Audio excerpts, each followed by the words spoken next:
बोलती पुस्तके. ज्यांना वाचनाचा नाद, त्यांना बोलती पुस्तके घाली साद. आमचं चॅनल सबस्क्राईब करा आणि सबस्क्राईब करायला इतरांनाही सांगा. नमस्कार श्रोते मित्र हो. बोलती पुस्तके सादर करीत आहे ज्येष्ठ लेखिका शुभांगी भडबडे लिखित कादंबरी जानकी, प्रकरण 8. सांग जानकी, तू खरंच सुखी आहेस का? अविनाशचा तो प्रश्न जानकीचा पिच्छा सोडत नव्हता. अविनाशला सारं सांगायचं कसं, कसं सांगायचं आणि काय सांगायचं. गेल्या 5 वर्षातले अनुभव म्हणजे आपण असे जगलोच कसे याचं आश्चर्य वाटतं. जानकी पलंगावर झोपली होती. एकटक खिडकीतून दिसणाऱ्या आकाशाच्या निळ्याभोर तुकड्याकडे पाहत होती. निदान विस्तृत जीवनात असा एखादा निळाभोर चमचमचा तुकडा मिळाला तर किती सुखावलो असतो आपण.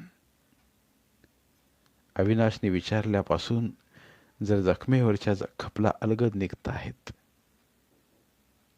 प्रत्येक क्षण नव्याने आकाराला येतोय आणि त्या जीव घेण्या अनेक प्रसंगांची आठवण सुद्धा तिला नकोय. पण कितीही नाही म्हटलं तरी ते विचार येतातच. अविनाश, का विचारलास रे असा प्रश्न? जानकी, मला तुझं दुःख जाणून घ्यायचंय. अविनाशचा आवाज आला. पण माझं दुःख जाणून तुला काय करायचंय? मी काय करणार बेडे? मी ही बांधला गेलोय. माझे हात माझे नाहीत, पण तुझ्या मनाला शब्दाने फुंकर घालावीशी वाटते मला.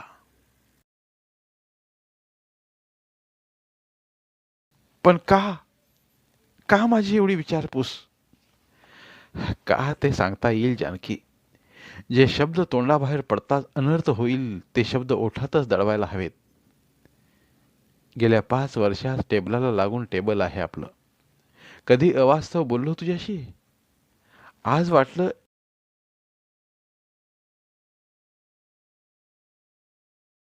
हे मौन तुझ्या जीवनाला वळण देऊ पाहतंय. राहवलं नाही म्हणून. जानकी, कसं सांगू तुला? नकोच.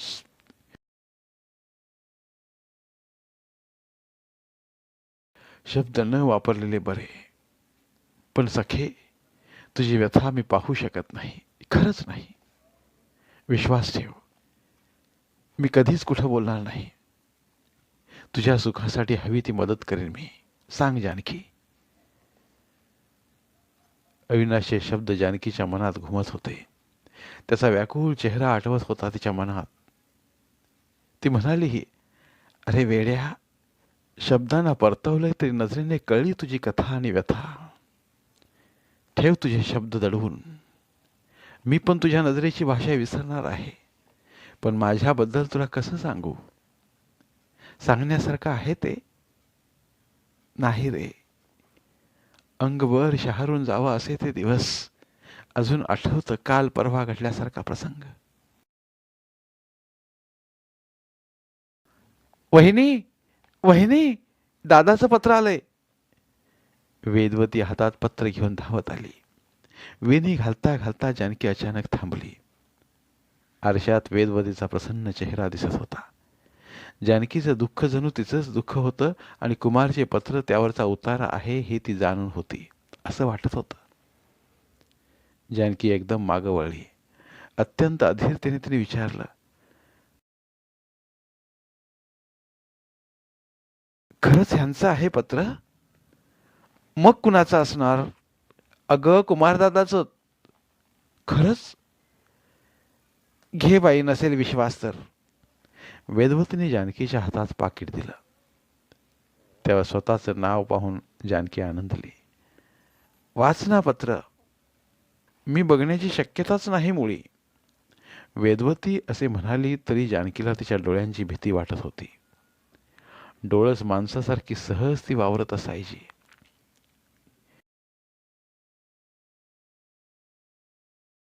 बोलत असल्याची कुठेही जाणवत नव्हतं की वेदवतीला दिसत नाही. आता पाकिट उघडताच अक्षराला अक्षर ती वाचेल असं उगीच तिला वाटत होतं. आणि आपल्या वेगवेगळ्या कल्पनांचं तिचं तिलाच हसू आलं. का हसलीस वहिनी? तुम्हाला कसं कळलं? ती सिद्धी आहे बरं आमची. इथे येणाऱ्या साधू संतांना अशा एक एक सिद्धी प्राप्त झालेल्या आहेत, तशीच ही माझी. पण सिद्धी मिळते साधनेतून, तपश्चर्येतून, अभ्यासातून. तुम्ही कशी मिळवलीत ती?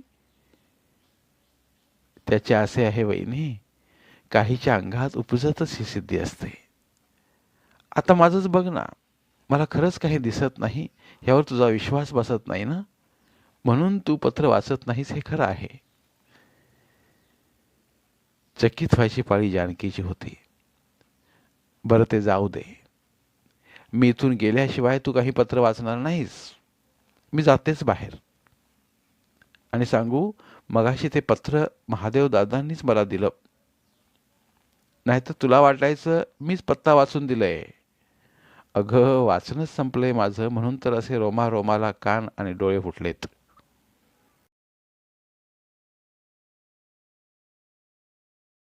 बोलता बोलता वेदवती बाहेर गेली. एरवी असतं तर जानकीने वेदवतीला बाहेर जाऊ दिलं नसतं. इथल्या 8 दिवसात वेदवती कितीतरी जवळची वाटत होती.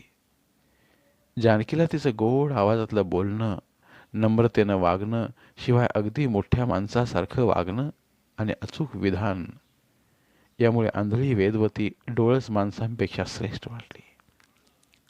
सतत मागे मागे घोटाळत राहिल्यामुळे मैत्रिणी इतकी जवळची झाली होती.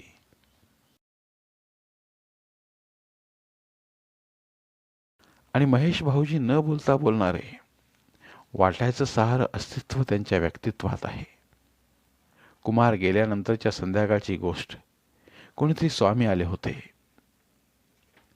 माई आणि दादा त्यांच्याशी बोलत होते. संध्याकाळ उलटली होती. भाविकांची दर्शनाची गर्दी होती. लोक येत होते, नमस्कार करून जात होते. देवाला मनातल्या मनात काय मागत होते कोण जाणे. वेदवती आपली सतार वाजवत होती. जानकी एकटी सज्जात उभी राहून खाली चाललेली ही धावपळ बडबड पाहत होती. मनात विचार होते कुमारचेच. कुमारने असं का करावं? उद्या सकाळी ते येणार. कालची लग्नाची रात्र तशी गेली. सकाळी स्वारी सर्वांच्या विरोधाला न जुमानता गावाला गेली. काय अडलं होतं एवढं गावाला जायचं? मांडव परतनीसाठी ताई न्यायला येणार होती. काय उत्तर देणार होती ती? जानकी? मागून हाक आली तशी जानकी वळली.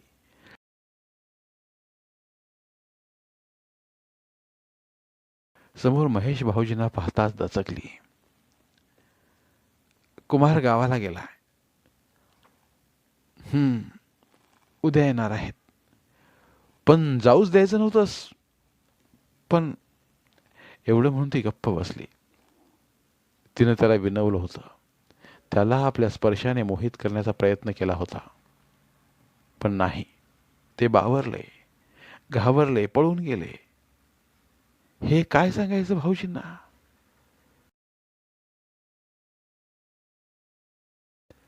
तिच्या मनात विचार उसळले होते. रात्रीचा प्रसंग तरी कसा सांगणार? लग्न झाल्यावर अशी झोप येते? स्वप्न फुलांचा चुराळा झाला. ती काही बोलली नाही. तरी तिचे डोळे बरसले. डोळ्यांचे बरसणे सुद्धा तिला मंजूर नव्हते. पण रात्र आणि दिवस केवळ मनाचा असह्य ताण सहन करत ती आणि प्रेमळ शब्दाचा नुसता स्पर्श झाला. साऱ्या भावना डोळ्यांतून बरसायला लागल्या. वेडी आहेस का जानकी? भाऊजी, गदगदलेल्या स्वरात ती म्हणाली आणि खाली मान घालून गप्प बसली. जानकीने असं रडायचं नाही. नियतीला जे मंजूर आहे ते स्वीकारायचं आणि प्रवाहाविरुद्ध स्वतःची अस्मिता प्रकट करायची. तुला आठवते रामायणातली जानकी? स्वतःच्या मूक बलिदानाने ती अजरामर झाली. तिला वाणी होती, पण पतीसाठी ती वाणी मौन झाली. सत्य ओरडून सांगावं एवढं धैर्य होतं तिच्यात. पण धैर्याने ती वागली तर प्रजापिता रामाची भूमिका डागाळती. रामाला ती जाब विचारू शकत होती, पण तिने तसंही केलं नाही. एक उपेक्षित जीवन ती जगत राहिली. का? पतीसाठी. तिच्या त्यागावरच श्रीरामाच्या सद्गुणाचं मंदिर बांधलं गेलं. अनेक सद्विशेषणांची गर्दी त्याच्या नावापुढे झाली. जानकी ती जानकी, जनककन्या, राजकन्या होती, पट्टराणी होती. पण वनवासाचे काटे तिने स्वीकारले. तुला आठवतं तू म्हणाली होतीस, लग्न हा खेळ नाही, मी मनापासून संसार करेन. हो, पण संसाराची सुंदर स्वप्न अशा रीतीने कुस्करले जातील हे काय माहीत. ती मनातल्या मनात म्हणाली, तुझं दुःख मी जाणतो जानकी, पण त्या दुःखाने तू खचू नयेस. तर आजची जानकी स्वयं तेजाने तळपायला हवी. तू शिकली आहेस, समाजात वावरते आहेस, मग आपल्या पतीला समजावून घे. संसार तुझा आहे, तू कर त्याच्यासाठी काहीतरी. अशी रडकी जानकी ही तिची प्रतिमा नाही. नाही जानकी, जशी हसत आलीस तशीच हसत राहा, स्वयंप्रकाशी हो. महेश बोलत होते, जानकी ऐकत होती. महेश एवढं बोलतील असं तिला वाटलं नव्हतं. अगदी मितभाषी म्हणून त्यांचा लौकिक होता. एकतर ते इथे राहत नाहीत आणि असले तरी अगदी मोजकं बोलतात असे सारेच जण म्हणत होते. जानकीनी वर पाहिलं. अत्यंत तेजस्वी चेहरा, त्यावरचे गंभीर भाव. आनंद स्वामींना पाहिल्यापासून उगीच वाटतंय त्यांच्या तेजस्वी व्यक्तिमत्वाचा इथे कुठे संबंध आहे. पण तिने ते विचार झटकून टाकले. एका तत्शील व्यक्तीबद्दल मनात सुद्धा असे यायला नकोय. ती हळूच म्हणाली, भाऊजी, मला फार एकटं वाटतंय. एका दमात ती बोलून गेली आणि वीज चमकावी तसा लख्खन तिला तिच्या वाक्याचा अर्थ लक्षात आला. आपण असं अनवधानानं बोलायलाही नको होतं असं क्षणात वाटलं. महेश गप्प झाले. तिच्या वाक्यावर काय बोलावं हे त्यांना कळेना. असं अकस्मात कोणतं कारण असेल की ज्यामुळे जानकी इतकी केविलवाणी झाली आहे हे त्यांना कळेना. आजच्या रात्रीचा प्रश्न. उद्या तर कुमार येईलच, शिवाय आपण त्याला समजावून घे म्हटलंय. कारण तो कमी शिकलाय, पगारही कमी, मान सन्मान आत्मसन्मान त्याला नाही म्हणून म्हटलं तर जानकी इतकी अगतिक व्हावी का? हरवली लग्नापूर्वीची तेजस्वी जानकी. कुठेही तिचं तडफदार वागणं आणि बोलणं असं व्हायला नको. केवळ एका दिवसात तिने असं खचायला नको. उगीच त्यांच्या मनात विचारांचा गोंधळ उडाला होता. पण मनातले भाव चेहऱ्यावर न दाखवता ते हसत म्हणाले, एकटं वाटतं जानकी, तुला एकटं वाटतं? अगं श्रीरामाची जानकी किती वर्षे एकटी होती. राधा तर जन्मभरच. श्रीकृष्ण मथुरेला गेला तो परत राधेसाठी आला का सांग जानकी. कुमार तर उद्या येतोय. असे बोलता बोलता महेश गेले सुद्धा. जानकी त्यांच्या पाठमोऱ्या आकृतीकडे पाहत होती. त्या गोंधळलेल्या मनस्थितीत त्यांच्या शब्दांचा अर्थ तिला कळला नाही. पण नंतरचे 8 दिवसही कुमार आला नाही. तेव्हा मात्र जानकीच्या डोळ्यातले पाणी खळत नव्हतं. जेवावंसं वाटत नव्हतं, बोलावंसं वाटत नव्हतं. माईंनाही तिची अवस्था बघवत नव्हती. पहिलीच रात्र मग कुमारने एवढा धसका घेऊन पळून का जावं हे त्यांनाही कळत नव्हतं. पण जानकीला काहीही न विचारता तिला त्या समजावत राहिल्या. जानकी, अगं रडतेस कशाला? अगं कुमार आज ना उद्या येईल बघ. दादाजी पण आपल्या परीनं म्हणाले. जानकी बेटी, तुझं काही चुकलं नाही ग, चुकलं ते आमचंच. अशा पोराचं लग्न करायला नको होतं आम्ही.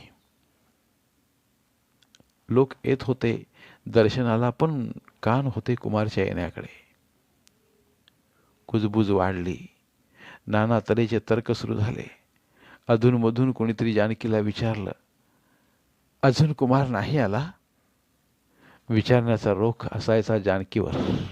तेवढ्यात वेदवती धावत येऊन हळूच म्हणायची, काकू, कुमार दादा आला की तुम्हाला निरोप पाठवीन मी.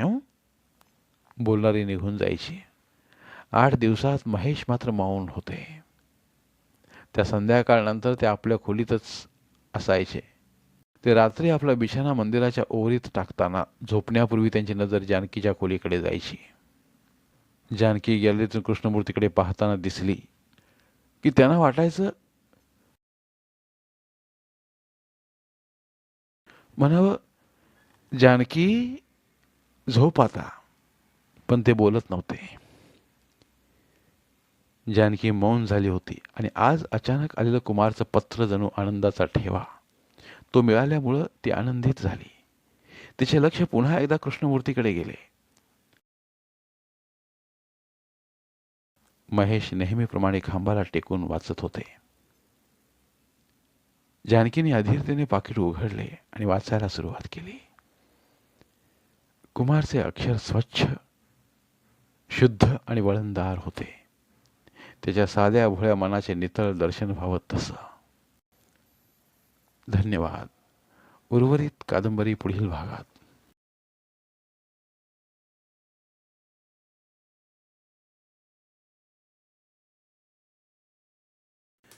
धन्यवाद.